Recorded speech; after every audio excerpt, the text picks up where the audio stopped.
Welcome back to Inside City Hall. I'm Samantha Magnuson, and today we're bringing you an important conversation in recognition of September as National Suicide Prevention Month.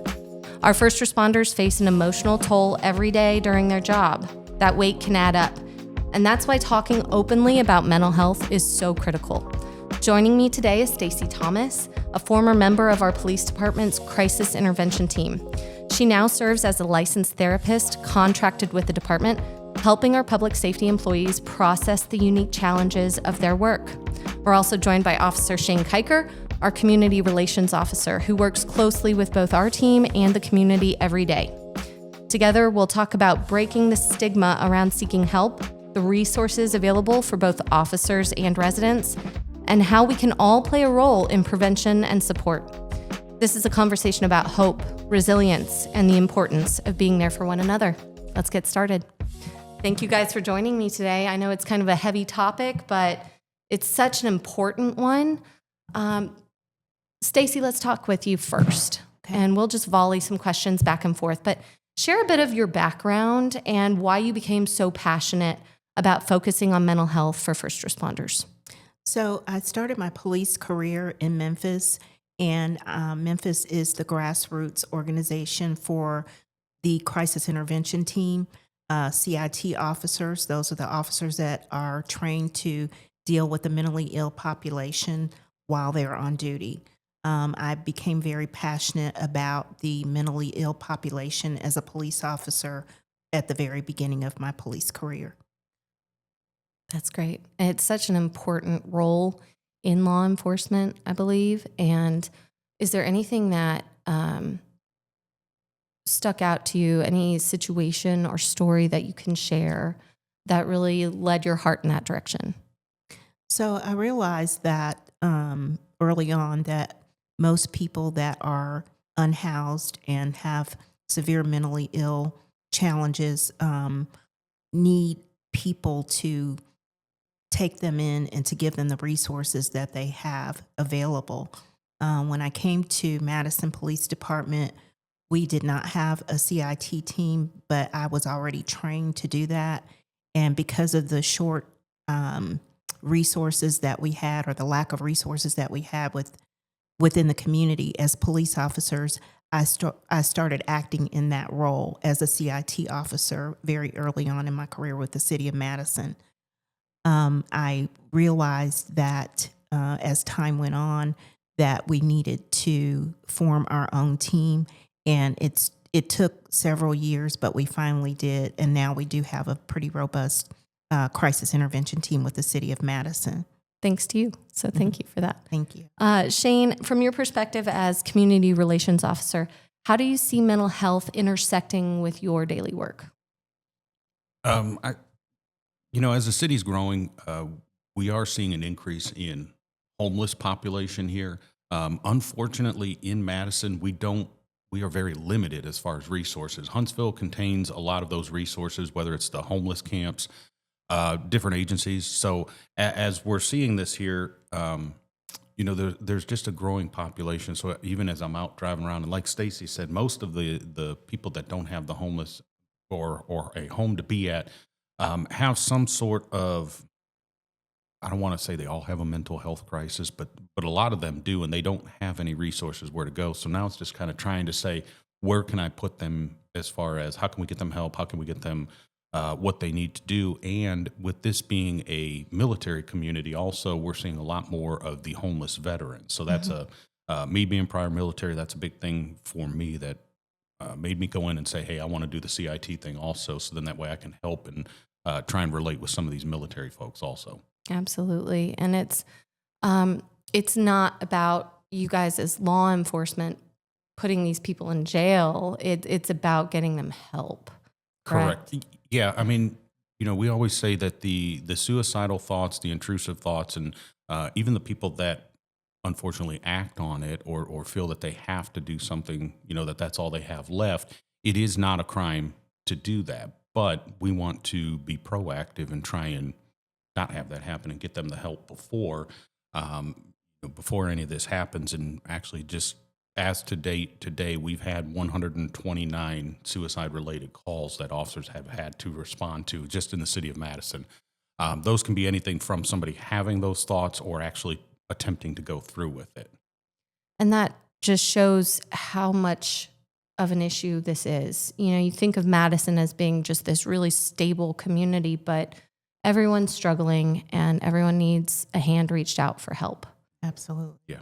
And so for you both, what changes have y'all seen over the years in how law enforcement talks about mental health? And what role does peer support play inside a department? So I'm not sure how long the city of Madison has had a peer support group. It hasn't been many years. It's been short term, but we do have, the city of Madison does have a peer support group. The police officers have a peer support group.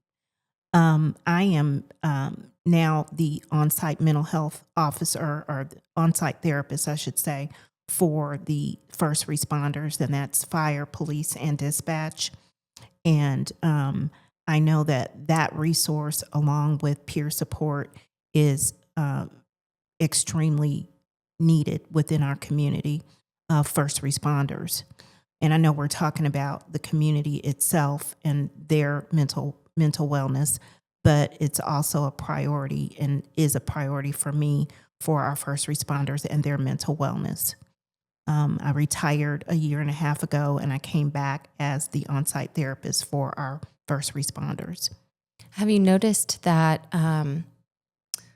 our law enforcement, our firefighters, our dispatch, do you feel like they're getting more help through you? Are you recognizing those patterns to be you just being a vital resource? I know you don't want to put yourself on a pulpit because you're humble, but you should. So I feel like I'm really grateful that I made a decision to come back in this capacity. I have been very surprised at how many people have so much heavy stuff going on. I guess I knew it, but I didn't know it from this perspective. I'm extremely busy in my role as an on-site therapist. I feel like without that resource, there might be a few people who may have done some things that would have either ruined their careers or probably their family situations. Their mental health is paramount to me.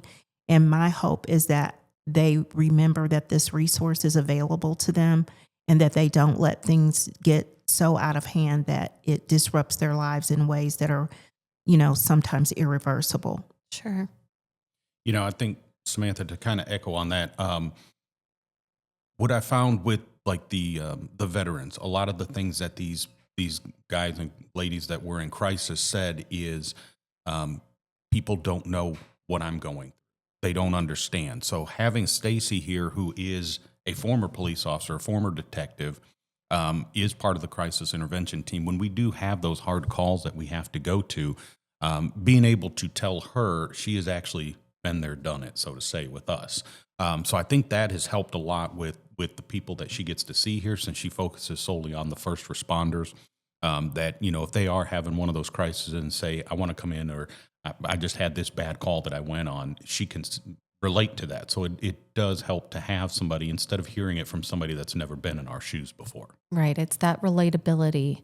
And even with the general public, when going to therapy, it's important to find someone that you connect with and that you feel comfortable talking to. Absolutely. Mm-hmm. Yeah. Well, what are some unique stressors that law enforcement, firefighters, that y'all face that the public might not be aware of?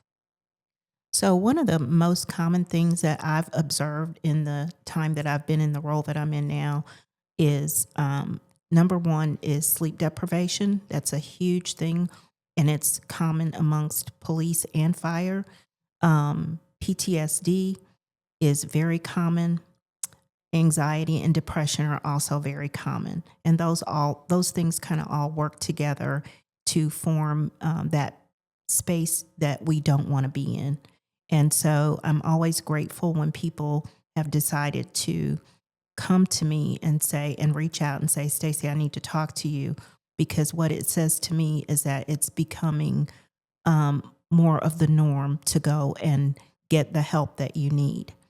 And I think that we're the only police department, I'm sure, in the whole North Alabama area that has an on-site therapist. My inspiration for what I'm doing was the city of Nashville's police department. And like I said, my role is to service police, fire, and dispatch. Nashville's was just for police. But I'm saying this to say that I feel like the more people that send me a message and say, Stacy, I need to talk to you every day, that makes me smile, because I realize that they know that this resource is available to them and that they're aware that their mental health is being impacted in some sort of way, that they need some kind of intervention. Right, right. I think, from the police side, some of the different stressors that a lot of people don't understand is they don't know what call we just came off of. We as first responders, to include fire and even our dispatch, I think our dispatch gets forgotten about a lot. Mm-hmm. They're the first ones handling those calls. So while they may not totally see what we see, they're hearing what we hear. If that's somebody in crisis or whatever, and then they have to go on to the next one. So, we may have just been on a bad death scene or some kind of suicide, or maybe even just a natural death, and then we've got to go to a call of a domestic. And then after that, we have to conduct a traffic stop for somebody speeding. And that person may have just had the worst day because they got fired from their job, and they're taking it out on us. So I think that's just one of the biggest ones, is that we go from call to call, and then we go home and we have our own personal lives to take care of too. So it's a balance. And like Stacy said, to have somebody just to even, maybe not even a formal therapy, just to have somebody to vent to. I know I've texted her, called her before, and just, while I was doing my yearly check-in with her, I said, can I just vent to you about something? And it wasn't in a formal setting or anything, but it's nice to know too that what's said in her office stays there too. So that's also another fear by a lot of first responders, is that what she hears, she's going to have to report, and that's not true. To an extent, there are certain things, and correct me if I'm wrong, but if there are certain things, but if somebody just says, hey, I'm feeling depressed because of this, they don't have to go tell, and they can get the help and say, where she can say, hey, let me help you get out of that kind of stress. Right, right. It actually has to reach a threshold of being homicidal or suicidal in Sure. order for me to share that information. And even at that point, it's going to be very discreetly, and it's going to be very thought out about who I'm sharing that information with. We have a very supportive human resources department that is extremely helpful and always wanting this new program to grow. Our council members also are very supportive of this new role. And so that really kind of helps my job and helps me to be able to communicate with people very freely, and knowing that we have a huge support system behind us so that this program can continue to grow and be available to our first responders with the city of Madison. That's wonderful to hear. And if anything, too, I feel like that's a good recruitment tool to know that as officers come on to our city, that they are supported in that way. I think that matters as they look to build a career. Yes. They have those tools. They have the support system already established. Well, what are some early warning signs that we should look for if someone's struggling? So I think the first thing that we need to do just as human beings is to just pay attention to people. Everyone is just so focused on their own personal space in this life that people don't notice when people are sad, or when people are distressed, or when people are unkempt and things like that. And those are some signs that people are going through some things that need to be recognized. They don't need to be ignored. And I think that the signs are there almost always, but people are not paying attention. People will, walk past people in the hallways and not really look at them and just kind of go on with their day and whatever they've got going on. And you may be walking past a person who is considering taking their life.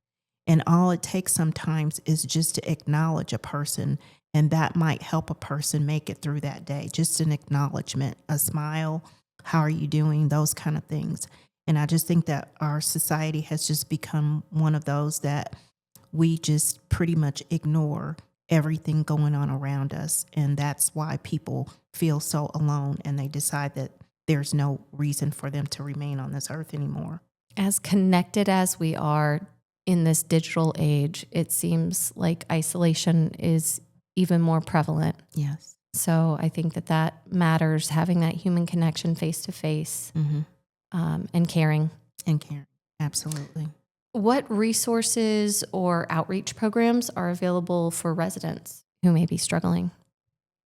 So we have, of course, 988, which is, the universal number for many things mental health related and all other kinds of needs and resources for communities. That number is also available for veterans. We have the Crisis Services of North Alabama. That is also a resource that is supposed to be able to outsource things. If you call and they can't help you, they should be able to direct you to the proper resources. And I think that sometimes people fail in life because they don't have a support system. I think the family support system, and it doesn't have to be a family that you were born into, just something that some people that you call a family or a person that you call a family that is always available for you as you're going through crisis situations in your life is very important. Most of the people that we see that that are not successful with their mental health journey, it's because they do not have a support system. And it's understandable because a lot of times when people are going through certain things mentally, they do a lot of times ruin the relationships that they have with people based on their, the headspace that they're in at that time. It's not intentional. And if people could just hang in there with people just a little bit longer and help them to get to that next space that they need to be in, then I think we would have less people taking their own lives for sure. Kiker, anything to add there? No, I mean, you do have like Stacy said, the national suicide lines and everything. Of course, people a lot of times will call us 911, which is fine. We do have the CIT officers, which I am one of them also. People can specifically ask, like we said, going back to the veterans, say, hey, my husband or wife or spouse or whatever is prior military. Do you have anybody that has been there? A lot of them are deployment related too. So we do have that. One of the things I pitched an idea to be in the community is we have the ability in our software when we clear off of a call to have it marked as somebody that potentially needs a follow-up. So one of the things I want to do in my role is to start following up with those people and just stop by their house or, if they want to provide us a phone number and say, hey, we'll check in on you once a week, once a month, whatever's good for them. Because like Stacy said too, some of the stuff is people don't know where to go. They don't know who to ask or what are my resources we have out there.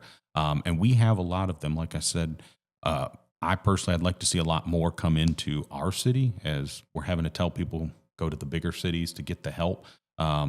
We got to do baby steps first, but even that there to have some sort of system where we can say, hey, let's follow up with this person to make sure they're doing okay. Absolutely. That's great to hear.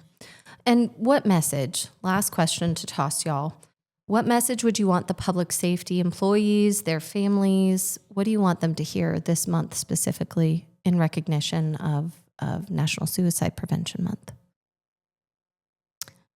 For me, it's kind of piggybacking off of what I said earlier, but people just pay attention to other human beings around you. Pay attention to people.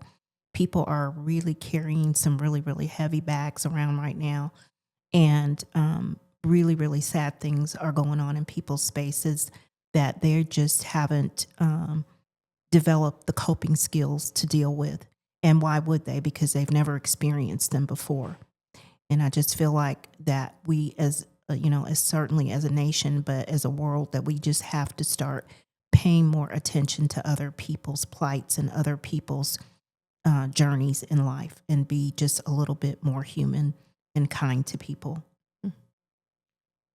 As far as me, I made a couple notes here. The phrase "see something, say something" was coined a long time ago. The same goes for us too. You know, if you see somebody struggling, say something about it. You know, we'll tell when there's a bad guy or somebody looks like they're breaking into a house. Why don't we say the same thing when we think somebody's struggling with mental health? So see something, say something.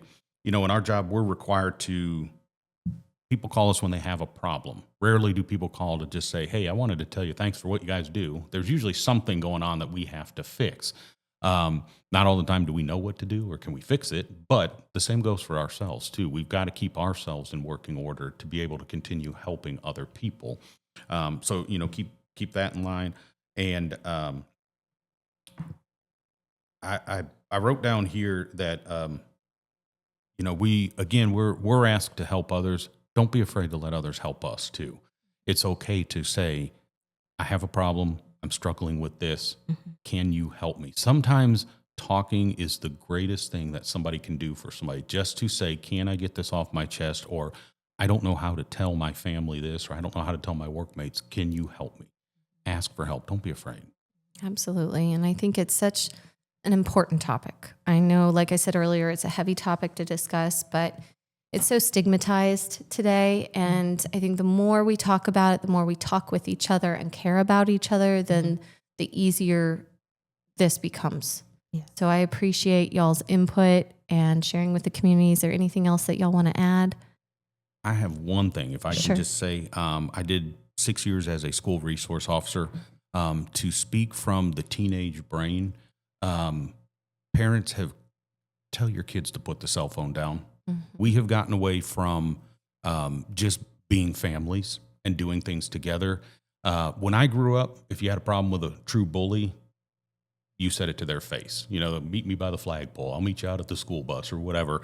Now it's all done through social media, text messages, whatever. So while they're dealing with these true bullies that are just degrading to them and just putting them down all day, they then come home and are still buried in their devices, mm-hmm. and they're not getting a break from it.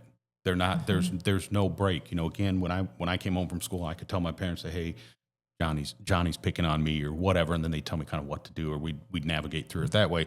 Now it's they're seeing it at that, and then these people that are doing it on the devices, the entire school is seeing it, not just a couple people. So I personally think, and maybe Stacy has more to this, but just tell them to put their phones down, get back to family mm-hmm. time and talk to each other, ask them what's going on. And I think we can stop a lot of these problems. Being in community, yes. Right? Yes. And that is a great way to transition this heavy topic on over to our community corner. Being in community, we've got events going on. So we can get these kids out of their phones. And Madison Street Festival, it's a favorite of mine. It is a great event coming up October 4th. Also, I need to mention that the Stuff the Bus initiative, where we fill a school bus with classroom supplies, hygiene products for students who are in need, that's a huge initiative happening. You can bring donations to the street festival to pack the bus, or if you can't make the event, you can go to one of the drop-off locations, either at Lemon and Lavender downtown or Madison City Schools central office during their hours of operation to drop those donations off. So find all the info, everything you need to know on Street Fest related topics on madisonstreetfestival.org or on their social media outlets. We also have Celebrate Madison coming up. That's October 23rd. Put on by the Madison Chamber of Commerce. Come out to Toyota Field for vendors and activities along the concourse and see a message from Mayor Finley on the success of the city of Madison in his last State of the City address. Also, we have a couple of Halloween events going on. We have a Dublin Trunk or Treat event on Tuesday, October 28th from 6 to 8 p.m. We also have Cops and Robbers Fun Run at Sunshine Oaks Park, which connects to the Bradford Creek Greenway on October 30th. Everyone gets away with candy. Family, pet friendly. We'll have a new leash on life there, hosting a pop-up pet adoption in the parking lot and a ton of candy. So again, these are all events that the city puts on that we're really just trying to get everyone together and enjoy where we live and who we are living around and getting to know our neighbors. So thank you guys again for discussing such an important topic with me today. Is there anything else that y'all want to end with? Oh, thank you for having us. Thank you. No. Absolutely. Well, thank y'all for being such great guests, and we'll see you next time.